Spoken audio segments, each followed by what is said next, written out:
বাধা নিষেধ উফৰাই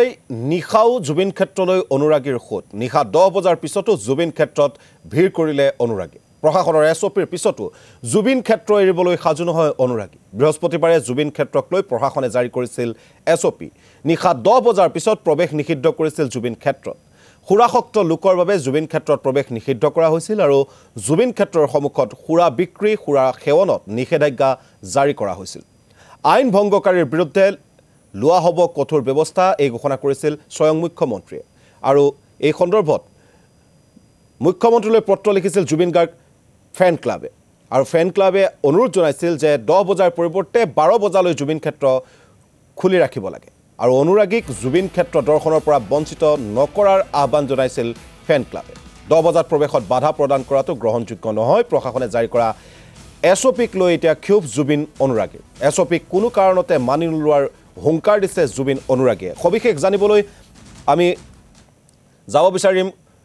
সোণাপুৰৰ জুবিন ক্ষেত্ৰলৈ সতীৰ্থ কমল কৃষ্ণ ডেকা আছে কমল কৃষ্ণৰ ওচৰলৈ আহিছো যে বাধা নিষেধ কিন্তু কোনো কাৰণতেই মনা নাই অনুৰাগীয়ে নিশা 10 বজাৰ পাছতো এতিয়া জুবিন ক্ষেত্ৰলৈ অনুৰাগীৰ ভিৰ দেখিবলৈ পোৱা গৈছে কমল হয়তো এটা কথা ক'ব লাগিব যে ইতিমধ্যে যি সোণাপুৰ জুবিন ক্ষেত্ৰত যে আসলতে পুৱা 6 বজাৰ পৰা নিশা 10 বজালৈ যি প্ৰৱেশৰ এক সময়সীমা দি এক এছঅপি জাৰি কৰিছিল ৰাজ্য চৰকাৰ বা প্ৰশাসনে তাৰ পিছতো কিন্তু সেই যি এছঅপি প্ৰত্যাহ্বান জনাই যোৱা নিশা ইয়াত প্ৰায় নিশা 2-2:30 বজালৈকে ইয়াত উপস্থিত থাকিল অনুৰাগী আৰু ইতিমধ্যে এই যি অনুৰাগীসকল আছিল তেওঁলোকৰ পৰা আমি যি সেই সময়ত যি ভাষ্য গ্ৰহণ কৰিছিলোঁ তেতিয়া এটা কথা আমাক জানিবলৈ দিছিল যে ইয়াত আমি যি এছঅপি দিছে এছঅপি আমি কোনো পধ্যে আমি মানি নলওঁ কাৰণ কিয় এছঅপিৰ যি আসলতে দিছে জুবিনৰ যি এছঅপি সেই এছঅপিৰ সন্দৰ্ভত আমি ইয়াত অহাৰ ক্ষেত্ৰত বাধা কিয় প্ৰদান কৰিব কাৰণ এছঅপি দি আমাক বাধা প্ৰদান কৰাৰ কোনো আসলতে ইয়াত প্ৰয়োজন নাই কাৰণ কিয় যিখিনি ইয়াত খুৰাপাই যি লোক আছিল তেওঁলোকৰ কাৰণে আমি বাকী যিসমূহ আসলতে প্ৰকৃত অনুৰাগী ইয়াত আমি আহোঁ তেওঁ আমি সেইসকলে কিয় বাধা পাব লগা হৈছে বুলিও কিন্তু এক প্ৰশ্নৰ অৱতাৰণা হৈছিল আৰু ইতিমধ্যে আজিও এই যি জুবিন ক্ষেত্ৰ আপোনালোকে ইয়াত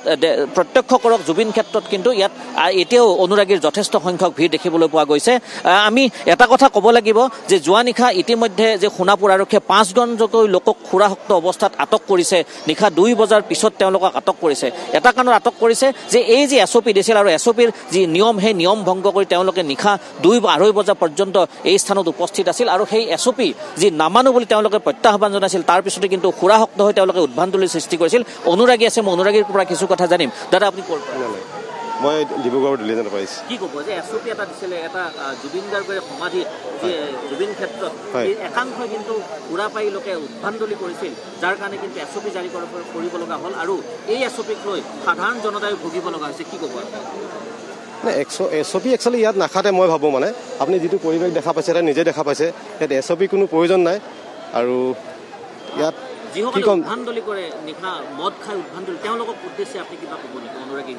অনুৰাগী হিচাপে মইতো কেতিয়াও নিবিচাৰোঁ তেনেকুৱা এটা পৰিৱেশত ইয়াত আহি যিখিনি আমি শান্তি লাগিছে যিটো লাগে যাবলৈ মন যোৱা নাই এতিয়ালৈকে বৰ্তমান তেনে ক্ষেত্ৰত কোনে এইটো মনোভাৱ লৈ আহিছে মই এইটো ক'ব নোৱাৰিম কিন্তু মই যিটো ভাৱ লৈ আহিছোঁ একচুৱেলি কমপ্লিটলি বেলেগকৈ মই ইয়াত আহিছোঁ এইটো কাৰণে হয় একাংশই কয় এছঅপি নালাগে একাংশই কয় এছঅপি লাগে কাৰণ কিয় খুৰাপাইক নাকি লগাবৰ কাৰণে যি আচলতে ইয়াত ব্যৱস্থা লৈছিল সেয়া কিন্তু গ্ৰহণযোগ্য নহয় বুলিও কিছুমানে কৈছে কাৰণ কিয় নিশা ভাগতো তেওঁলোক আহিবৰ কাৰণে ইয়াত আচলতে চেষ্টা আপুনি ক'ৰ পৰা আহিছে দাদা মই গুৱাহাটীৰ পৰা আহিছোঁ কি ক'ব এছঅপি জাৰি কৰিছে একাংশ খুৰাপাই উদ্ভণ্ডালি সৃষ্টি কৰি এইটো এছঅপি জুবিনদাৰ ক্ষেত্ৰত একচুৱেলি কোনো ধৰণৰ এছঅপি নচলে মানে এইটো অসমৰ ৰাইজে তেওঁক ভাল পাইছে কোনো ধৰণৰ এছঅপি নচলে এইটো চৰকাৰে যদিও এছঅপি দিছে আমি এইটো নামানো আৰু জুবিন দা ইয়াতে অকলে থাকিব গোটেই অসমৰ মানুহে মানে টোপনি মাৰি থাকিব এইটো কথা হ'ব নোৱাৰে একাংশ খুৰাপাই ইয়াত উৎপাত আৰম্ভ কৰে উদ্ভণ্ডালি আৰম্ভ কৰে খুৰামত্ত হয় কি ক'ব তেওঁলোকে এতিয়া কোনোবাই যদি এনেকুৱা উদ্ভণ্ডালি কৰিছে যদি খুৰামত্ত যদি কোনোবাই মদ খাই পেলাই যদি ইয়াতে আহিছে তেওঁলোকক পুলিচ প্ৰশাসনে মানে চেকিং কৰক যে মানে ইয়াতে যিহেতু আৰু সকলোকে অনুৰোধ জনাইছোঁ যে আপোনালোকে যাতে সুৰাপান কৰি ইয়াতে নাহে মানে যিহেতু এইটো পবিত্ৰ থান সেইকাৰণে যি চৰকাৰৰ যি বাধা আছিলে যে 6 বজাৰ পৰা 10 বজালৈহে পাৰিব, গতিকে এই ক্ষেত্ৰত কিবা আপুনি সময় বা ইতিমধ্যে জুবিন ফেন ক্লাবেও কৈছে যে 12 বজালৈ খোলা ৰাখিব লাগে, আপুনি কিবা ক'ব খোজে নেকি অনুৰাগী হিচাপে? এইটো মানে এইটোৱে ক'ব খোজো যে মানে এইটোৰ ক্ষেত্ৰত সকলোৱে ধৰক আজি মানুহে বিভিন্ন প্ৰান্তৰ পৰা আহি ইয়াতে মানে সেইকাৰণে সদায় খোলা থাকিলে এইটো ৰাইজৰ কাৰণে ভাল হয় আৰু জুবিনদাৰ কাৰণে সকলোৱে মৰম আছে মানুহৰ, এইটো মানে ইয়াতে সদায় খোলা ৰাখিব লাগে, মোৰ কাৰণে এইটো মানে মই অনুভৱ কৰোঁ। হয়, এয়াই সেই অনুৰাগী, তেওঁলোকে একাংশই কৈছে যে ইয়াত খোলা ৰাখিব লাগে, কিন্তু যি সুৰাপায়ীক নাকি লগাবৰ কাৰণে আৰক্ষী প্ৰশাসন আছে, তেওঁলোকে ব্যৱস্থা ল'ব লাগে। আপুনি ক'ৰ পৰা আহিছে? মই আহিছোঁ ইথিওপিয়াৰ পৰা, আৰু মই আমাৰ অসমীয়া সমাজ আছে টানজানিয়াত, মই ইথিওপিয়াৰ পৰা টানজানিয়া গৈ পেলাই 2খন আমি শ্ৰদ্ধাঞ্জলি জনাবলৈ আহিছোঁ। মই আফ্ৰিকাৰ পৰা মই যোৱাকালি পাইছোঁহি, ইয়াত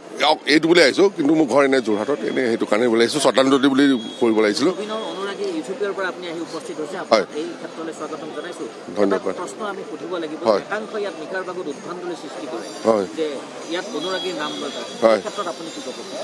নাই, চবেই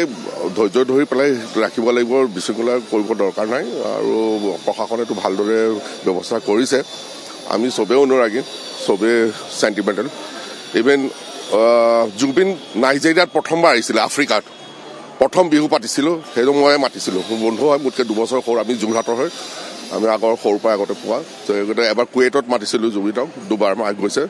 তাৰপিছত আমি টানজানিয়াত আনিবলৈ চেষ্টা কৰি আছিলোঁ, কিন্তু নহ'লগৈ।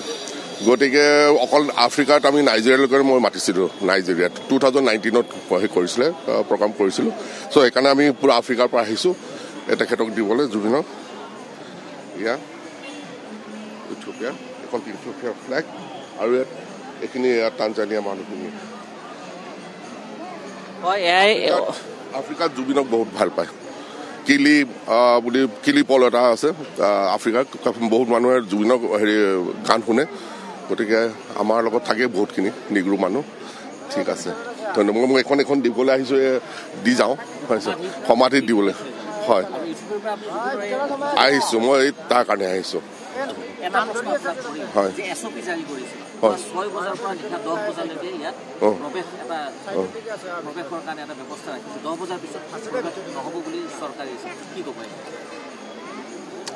কি ক'ম, মোৰ মতে খুলি দিব লাগে নেকি, এইটো SOPটো ইমানটো ঠিক নহয়, যাৰ যিটো সুবিধা আছে তেনেকৈ আহিলেই হয়, হয় নাই বাৰু? হয়, এয়াই অনুৰাগী আৰু অনুৰাগীসকলৰ সেই একেটাই যি কথা যে এনেধৰণে যি আচলতে ইয়াত জুবিনৰ কাৰণে আচলতে খুলি দিব লাগে, আৰু যিসকল সুৰাপায়ী আছে তেওঁলোকক নাকি লগাবৰ কাৰণে আৰক্ষী প্ৰশাসন আছে, প্ৰশাসনে ব্যৱস্থা গ্ৰহণ কৰক, আৰু প্ৰশাসনে তেওঁলোকক নাকি লগাই বাকী যি সৰ্বসাধাৰণ যি অনুৰাগী আছে, এই সৰ্বসাধাৰণ অনুৰাগীৰ কাৰণে প্ৰতিটো আচলতে সময়ে, দিনে নিশা বুলি কোনো কথা নাই, প্ৰতিটো সময়ে ইয়াত এনেধৰণে খোলা ৰাখক। এই যি আচলতে জুবিন ক্ষেত্ৰ, ইয়াত যাতে সকলোৱে আহি জুবিনক শ্ৰদ্ধাঞ্জলি জ্ঞাপন কৰে, জুবিনক শ্ৰদ্ধাঞ্জলি জনাই, জুবিনৰ চিৰশান্তি কামনা কৰিব। জুবিনৰ এক প্ৰকাৰ এয়াই আচলতে ন্যায় দাবীও বুলিও ক'লেও ভুল নহয়। আৰু আজিৰ এই পৰিৱেশ, এই 37টা দিনতো আপুনি চাওক, সমাধিৰ এই যি জুবিন ক্ষেত্ৰৰ যি পৰিৱেশ, এটা লোকাৰণ্য পৰিৱেশ, চাৰিওফালে কেৱল মানুহ আৰু মানুহ। আৰু সকলোৱে এটা কথাই কৈছে, যিসকলে উদ্ভণ্ডালি কৰিছে তেওঁলোকৰ বিৰুদ্ধে প্ৰশাসনে কঠোৰ ব্যৱস্থা গ্ৰহণ কৰক, কিন্তু যিসকল প্ৰকৃত অনুৰাগী, যিসকলে মনৰ পৰা জুবিনক ভাল পায়, যিসকলে এজনে লাইভত কৈছে যে জুবিন দা অকলশৰে থাকিব, আমি ঘৰত থাকিম, সেই কথা হ'ব নোৱাৰে, তেনেধৰণৰ যিসকল অনুৰাগী আছে তেওঁলোকক যাবলৈ দিয়াটোৱে সকলোৱে কামনা কৰিছে। এতিয়া চৰকাৰ প্ৰশাসনে এই সন্দৰ্ভত কি ব্যৱস্থা গ্ৰহণ কৰে সেয়া লক্ষণীয় হ'ব। সতীৰ্থ কমল কৃষ্ণ ডেকাক আমি ধন্যবাদ জ্ঞাপন কৰিছোঁ।